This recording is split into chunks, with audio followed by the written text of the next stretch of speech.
Asia cup के हवाले से बड़ी जो इस वक्त अनसर्टेनिटी बरकरार है। पाकिस्तान के वज़ीर ख़ारजा इस वक्त भारत में हैं, बिलावल भुट्टो ज़रदारी साहब, और उन्होंने आज बात की जब मीडिया कॉन्फ्रेंस में, तो जहां बहुत सारी सियासी बातें हुई। क्रिकेट के हवाले से भी उनसे सवाल हुआ, क्या जवाब दिया, आइए आपको दिखाएं। I do believe we shouldn't hold sports hostage to politics or to foreign policy.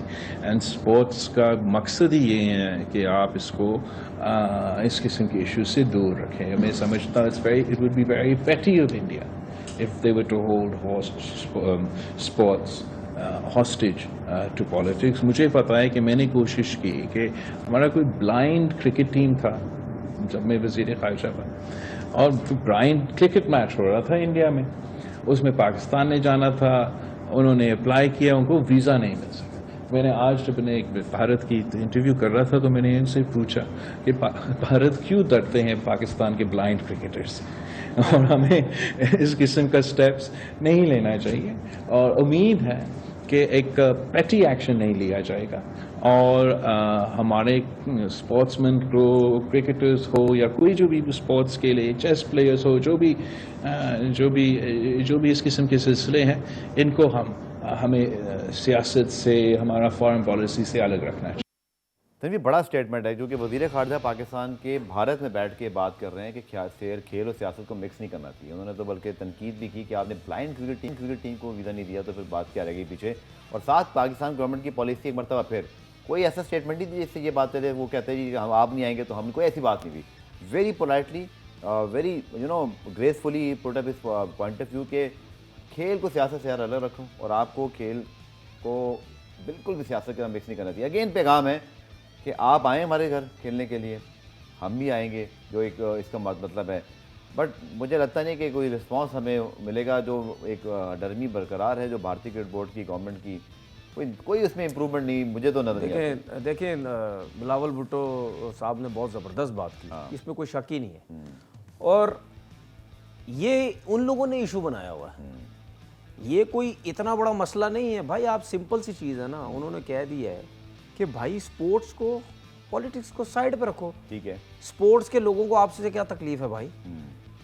India में लोग जो रहते हैं, इंडिया के जो क्रिकेटर्स हैं, वो भी यही कहते हैं कि भाई स्पोर्ट्स को दूर रखो पॉलिटिक्स से।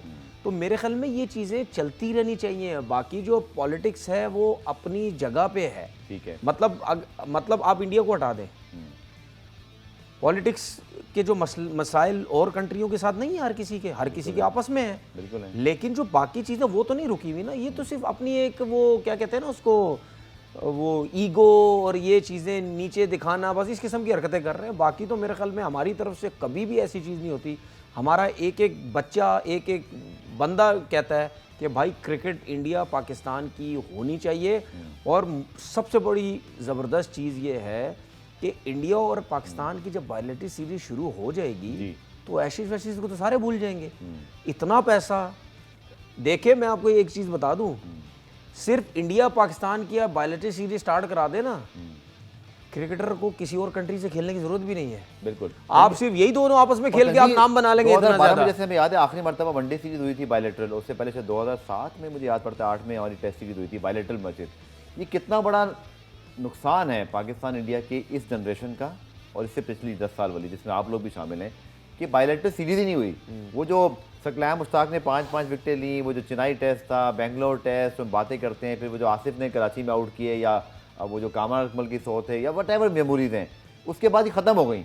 और वो जो लेगेसी बनती थी, हीरो बनते थे, वो परफॉर्मेंस के से लोग याद रखते थे, ये कितना बड़ा मिसिंग पार्ट है। स्पेशली अगर मैं पाकिस्तान क्रिकेटर्स की बात करूँ, जो इस वक्त हमारे बाबर आजम हैं, शाहीन हैं, इमेजिन करिए टेस्ट सीरीज खेल रहे हैं और ये जितवा दें, कहाँ से कहाँ चले जाता है। अच्छा, मुझे एक चीज़ बताएं कि कितने प्लेयर्स आपस में चेक हुए, इंडिया के प्लेयर्स और पाकिस्तान के प्लेयर? बहुत कम। कितनी एबिलिटी चेक हुई? एक मैच से क्या चेक करेंगे? ठीक है, कोई एबिलिटी चेक नहीं हुई। अच्छा, मैं ये चेक की बात क्यों कर रहा हूँ? एक इंडिया पाकिस्तान, दूसरा आपकी पिचेस एक सिमिलर, ठीक है, तो वहां पे अगर आप ये आपस में मैचेस खेलते ना, तो फिर आपको ये पता चलता सचिन तेंदुलकर कितना बड़ा प्लेयर है, वसीम अकरम के आगे, वकार यूनुस के आगे, सकलैन के आगे, फलाने के आगे। तो पाकिस्तान के प्लेयरों का भी पता चलता कि इंडिया के बॉलर्स के आगे कितनी एबिलिटी है। इसी तरह बैट्समैन, बॉलर्स आपस में सब, वो चीज़ें तो चेक ही नहीं हुई।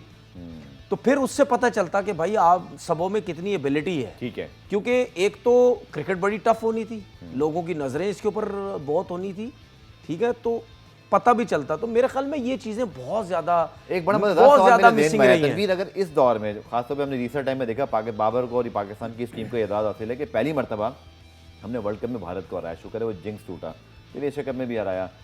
और अगर मैं आपसे पूछूं कि लेट इज्यूम अगले 6 महीने में या रिसेंट टाइम्स में पाकिस्तान इंडिया की अब bilateral one day T20 test series होती है, आप दोनों टीमों का कंपैरिजन कैसे देते हैं? मैं सिर्फ इमेजिन कर रहा हूँ कि लिमिटेड ओवर्स में पाकिस्तान बहुत टफ टाइम दे सकती है, टेस्ट में शायद भारत हमसे बेहतर है, वो वर्ल्ड टेस्ट चैंपियनशिप के मुसलसल 2 फाइनल में पहुंचे हैं और उन्होंने अपने आप को प्रूव किया है। आप ही क्या रहेगा, सीरीज होती है, जस्ट इमेजिन करें। देखिए मैं आपको एक चीज़ बताऊं, आपने जो बात की ना T20 की बात की कि T20 में हो सकता है पाकिस्तान जो है वो पकड़ ले, लेकिन मैं आपको चीज़ बताऊं कि इसमें कोई शक नहीं है, हमें इंडिया की टीम वनडे में और टेस्ट में बेहतर नज़र आती है। ठीक है। लेकिन जब आप इंडिया और पाकिस्तान आपस में क्रिकेट खेलेगा ना, तो एक दूसरे के को मारने के चक्कर में ना आप अपनी टीम स्ट्रांग करते हैं फिर। ठीक है। कि हमारे पास ये वीकनेस है, हम इंडिया से खेलना, हम ये चीज़ें बेहतर करेंगे। क्योंकि जब आप इंडिया से आप खेलेंगे, आपने ज़रूर अपने स्पिनर्स को स्ट्रांग करना है, आपने अपनी बैटिंग को, आपने मिडिल ऑर्डर को स्ट्रांग करना है, तो उनकी भी जो वीकनेस होती है वो पाकिस्तान से जीतने के लिए जो है वो उसको कवर करते। ठीक है। एक बात ये करनी है कि वीरेंद्र सहवाग ने मुल्तान में जब 300 किया उसके बाद क्रिकेट खेली एंड था उनका तकरीबन? नहीं, उसके बाद क्रिकेट हुई पाकिस्तान से? नहीं, उसके बाद नहीं हुई। ठीक है, अगर उनका एंड नहीं भी होता तो क्रिकेट नहीं होनी थी। ठीक है। जो हालात थे, अब उस 300, मैं ये नहीं कह रहा, वीरेंद्र सहवाग ने बहुत आला किस्म की बैटिंग की है, उसमें कोई शक ही नहीं है। अब उस 300 की बात हमेशा होती है, क्या पता उस 300 की इनिंग के बाद दोबारा सीरीज होती इंडिया में, ये पाकिस्तान में कुछ भी नहीं कर पाते। एक मिसाल दे रहा हूँ, क्या पता वो कुछ नहीं कर पाते, तो फिर हमारे पास एक बात होती कि भाईजान आपने एक 300 किया, उसके बाद तो आपको गेंद भी नजर नहीं आ रहा था, हम आपस में ये बात कर सकते थे। इसी तरह ही पाकिस्तान के कुछ प्लेयरों ने अगर जब पाकिस्तान की टीम आई थी 2005 में आई थी, जी जी, 2005-2003 में, 2004-5 में वो जब इरफान पठान ने आउट किए थे, जी जी जी बिल्कुल सही है, उसमें हमारे बॉलर्स ने भी आउट किए थे, तो हम उसकी बात करते जी आसिफ ने आउट किया तो फलाना ने आउट किया। क्या पता मोहम्मद आसिफ आगे सीरीज खेलता, पाकिस्तान के खिलाफ आउट ही नहीं कर इंडिया के खिलाफ आउट ही नहीं कर सकता था।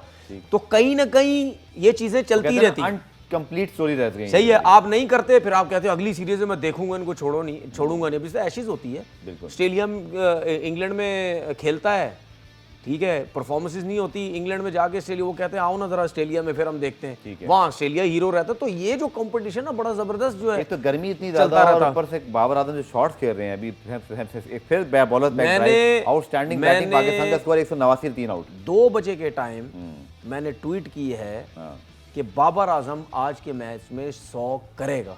चलिए अब जिंक्स ना करें, 65 नहीं, उसकी वजह में मुझे पूरी उम्मीद है, मुझे पूरी उम्मीद है बाबर आजम के ऊपर, क्योंकि काफी कुछ इनिंग्स हो गई हैं कि बाबर ने बड़े बड़े 50 तो किए। अब मैं बड़े बड़े 50 बता दूं लोगों को, 70 80 90 इस किस्म को, इसको हम क्रिकेट की लैंग्वेज में बड़े बड़े 50 बोलते हैं। ठीक है। तो वो जो बड़ा प्लेयर होता है वो फिर जो है वो कहीं ना कहीं 100 करने की कोशिश। चलिए बहुत अच्छी पोजीशन है पाकिस्तान की, बाबर सेट है, सलमान अली आगा को भी ऊपर मौका मिला, वो भी अच्छी मुझे इस वक्त फॉर्म में दिखाई दे रहे हैं। लेट्स सी पाकिस्तान आज के मैच में क्या अचीव करता है। अगर आज जीतते हैं तो हम नंबर 1 हो जाएंगे। कल के प्रोग्राम में इंशाल्लाह आज के मैच और फिर आने वाले मैच के वाले तनवीर से 5:05 पर डॉन न्यूज़ पर दोबारा आपसे मुलाकात होगी। डीएन स्पोर्ट पे अपना फीडबैक जरूर दीजिए कमेंट सेक्शन में। इंशाल्लाह आपके कमेंट्स हम भूल रहे हैं, लेकिन एक बार फिर मैं इंशाल्लाह आप कोशिश करेंगे उनको शामिल करेंगे, क्योंकि बहुत ज़्यादा कमेंट्स आ रहे हैं। आप सबका बहुत बहुत शुक्रिया और इंशाल्लाह कल आपसे मुलाकात होगी। तब तक के लिए अल्लाह हाफ़िज़।